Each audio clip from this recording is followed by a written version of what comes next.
దేశంలోని అత్యున్నత వేదిక పార్లమెంట్. చట్టాలు చేసి దేశానికి దిశానిర్దేశం చేసే పార్లమెంట్లో మొత్తం ప్రపంచానికంతా తెలిసేలా తన గొంతు వినిపించిన మాజీ ఎంపీ ప్రజ్వల్ రేవణ్ణ ఇప్పుడు జైల్లో నేరగాళ్ల మధ్యన యావజ్జీవ కారాగార శిక్ష అనుభవిస్తున్నాడు. జైలు లైబ్రరీలో క్లర్క్గా కొత్త జీవితం మొదలుపెట్టారు.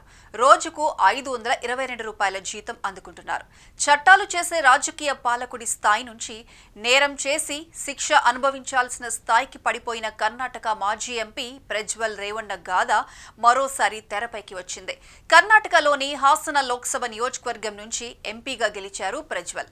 అయితే తన ఇంట్లో పని మనిషిపై అత్యాచారం చేసిన కేసులో నేరం రుజువు కావడంతో పరప్పన అగ్రహార జైల్లో యావజ్జీవ శిక్ష అనుభవిస్తున్నారు. జైలు లైబ్రరీ క్లర్క్గా ప్రజ్వల్ రేవణ్ణ కొత్త జీవితం మొదలుపెట్టారు. తోటి ఖైదీలకు పుస్తకాలు జారీ చేయడం, తిరిగి ఇచ్చిన వాటిని రిజిస్టర్లో నమోదు చేయడం ఇలాంటివే ఆయన పనులు.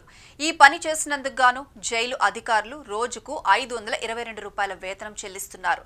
జైలు నిబంధనల ప్రకారం ప్రతి జీవిత ఖైదీకి ఒక పని తప్పనిసరి. రేవణ్ణ ఆఫీస్ వర్క్ ఎంచుకోవడంతో లైబ్రరీ క్లర్క్ బాధ్యతలు అప్పగించారు. ఇకపై వారానికి కనీసం 3 రోజులు, నెలకు 12 రోజులు ఆయన పని చేయాల్సిందే.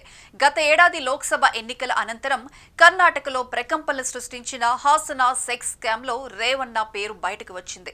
తన ఇంట్లో పనిచేసిన పని మనిషిపై అత్యాచారం చేశారని ఆరోపణలు రావడంతో దేశం విడిచి పారిపోయారు.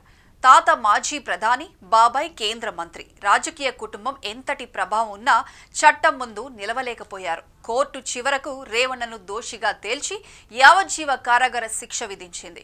ఒకప్పుడు పార్లమెంట్లో ప్రజల కోసం చట్టాలు చేయడంలో భాగస్వామిగా నిలిచిన ప్రజ్వల్ రేవణ్ణ ఇప్పుడు జైలు లైబ్రరీలో పుస్తకాలు జారీ చేస్తుండడం చర్చనీయాంశంగా మారింది.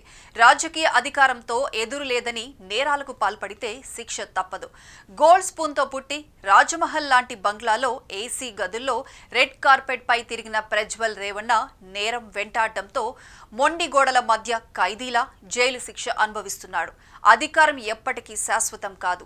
ఎవరైనా, ఏ స్థాయిలో ఉన్నవారైనా నేరం చేస్తే శిక్ష తప్పదనడానికి ప్రజ్వల్ రేవణ్ణ తాజా ఉదాహరణగా చెప్పుకోవచ్చు.